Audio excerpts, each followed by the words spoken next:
ఇవాళ ఈ దేశం ఇండియన్ డెమోక్రసీలో రెఫరెండం అనేది అది మీకు కూడా తెలుసు సీనియర్ జర్నలిస్టులు.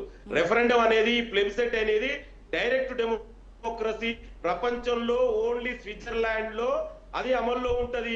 రెఫరెండం అనేది ఇక్కడ ఈ దేశ ప్రజాస్వామ్యంలో లేదండి. అది తెలియని వ్యక్తులు అట్లా అడిగితే మేమేం చేస్తాం? మేము మొదటి నుంచి ఒకటే అడిగిన ముఖ్యమంత్రి ఏం చెప్పిరండి, మేము చేస్తున్నటువంటి అభివృద్ధి సంక్షేమ కార్యక్రమాలు. నవీన్ యాదవ్ చదువుకున్న యువకుడు, స్థానికుడు, ఒక అడుగు బలహీన వర్గాలకు సంబంధించినటువంటి బీసీ నాయకుడు, నిత్యం ప్రజలకు అందుబాటులో ఉండి ఏ సమస్య వచ్చినా అన్నగా, తమ్ముడుగా, తాల బిడ్డగా జూబ్లీస్ ప్రజలకు అందుబాటులో ఉన్నటువంటి వ్యక్తి నవీన్ యాదవ్. ఇవాళ నవీన్ యాదవ్ మేము డిసైడ్ ఎప్పుడైతే క్యాండిడేట్ గా అనౌన్స్ చేసామో అప్పటి నుంచి బీఆర్ఎస్ కుట్రలు మొదలు పెట్టిరు. బీజేపీ బీఆర్ఎస్ రెండు కూడబలుకొని వాళ్ళు ఇష్టం ఉన్నట్టు క్యారెక్టర్ అసాజన్ చేయడం, రౌడీ అనే ముద్ర వేయడం, ఎన్ని ఇవాళ అన్నిటి కూడా ప్రజలు సమాధానం చెప్పారు కదా. ఇవాళ వాళ్ళు మాట్లాడతారు అసెంబ్లీ బై ఎలక్షన్ లో మీరు మంత్రి ఎట్లా చేస్తారని. మంత్రి పదవి అనేది ముఖ్యమంత్రి గారికి ఉన్నటువంటి డిస్క్రిప్షన్ పదవి, ఆయనకున్నటువంటి పవరు. మీ చేతిలో అధికారం ఉంది కాబట్టి ఓటర్లను భయపెట్టారు, ఓటర్లను బెదిరించారు, మహిళలను అయితే మరీ బెదిరించారు. అలాగే సునీత సామాజిక వర్గానికి సంబంధించినటువంటి వాళ్ళను ఓవర్ ఫోన్ కాల్ చేసి మరీ బెదిరించి ఓటేయకుండా చూడడంలో మీరు సక్సెస్ అయ్యారు అనేది బీఆర్ఎస్ చెప్తున్నటువంటి ఆరోపణ. రోజా గారు చాలా తీవ్రంగా ఇదే అంటే ఇప్పటికైనా మీరు అహంకారం తగ్గించుకొని ప్రజల తీర్పుకు శిరస వహించి ఎక్కడ తప్పు జరిగిందో అది తెలుసుకుంటే మంచిది.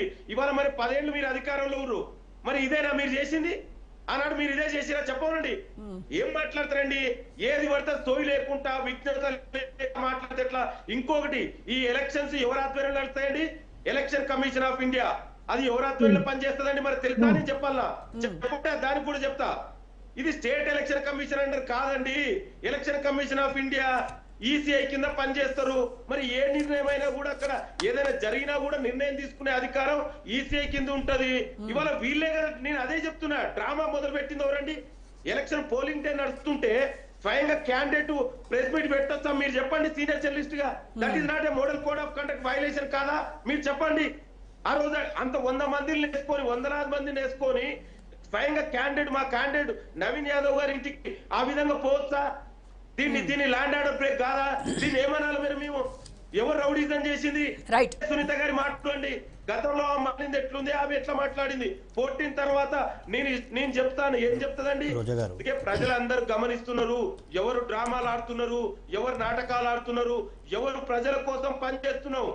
మా ముఖ్యమంత్రి గారు, మా పీసీ ప్రెసిడెంట్ గారు ఒకటే చెప్పారు, మేము ప్రజల వద్దకు వెళ్ళాము, మేము చేస్తున్న 2 ఏళ్ల పాలన పైన, మా అభివృద్ధి సంక్షేమ కార్యక్రమాల పైన మేము ప్రతి వ్యక్తిని. కానీ మీరు ఇప్పటి వరకు నెరవేర్చని హామీల గురించి మరి ప్రజలకు ఏం చెప్పారు? వాళ్ళు ఏం అడగలేదు. 6 గ్యారెంటీలు, తులం బంగారము, నిరుద్యోగ భృతి, రైతు భరోసా, మహిళలకు 2500, వీటి గురించి మిమ్మల్ని ప్రశ్నించలేదా? ప్రశ్నిస్తే మీరేం సమాధానం చెప్పారు వాళ్ళకి?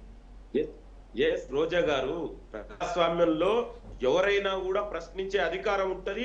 ఆ ప్రశ్నించే దాన్ని మేము గౌరవిస్తాం, కన్స్ట్రక్టివ్ క్రిటిసిజం చేస్తాం. మీరు అన్నట్టు మా హామీల గురించి మేము చెప్పే ఇవాళ ప్రజాప్రభుత్వం ఏర్పడి 2 సంవత్సరాలలో మేము చేసినటువంటి చారిత్రాత్మక నిర్ణయాలు, ఇవాళ మహిళలకు ఉచిత బస్ ప్రయాణం అయితేనేమి, గ్యాస్ 500 అయితేనేమి, అదే విధంగా 2 లీటర్ల వరకు ఉచిత విద్యుత్ అయితేమి, రాజీవ్ మీరు ఇచ్చినవి చెప్పుకున్నారు. నేను అడిగేది ఒకటే, లింగం యాదవ్ గారు, లింగం గారు మీరు ఇచ్చినవి చాలా బాగా ప్రొజెక్ట్ చేసుకున్నారు. మీరు ఒక్క నిమిషం వినండి. మీరు నేను అడిగే ఒక్క నిమిషం అండి. నేను అడిగింది అది కాదు. నేను అడిగింది దానికి సమాధానం చెప్పండి. మీరు ఇచ్చినవి చెప్తున్నారు, కానీ మీరు ఇవ్వని వాటి గురించి వాళ్ళు ప్రశ్నిస్తే మీ సమాధానం ఏం చెప్పారు అని నేను అడుగుతున్నాను. మీరు దాన్ని దాటవేస్తున్నారు.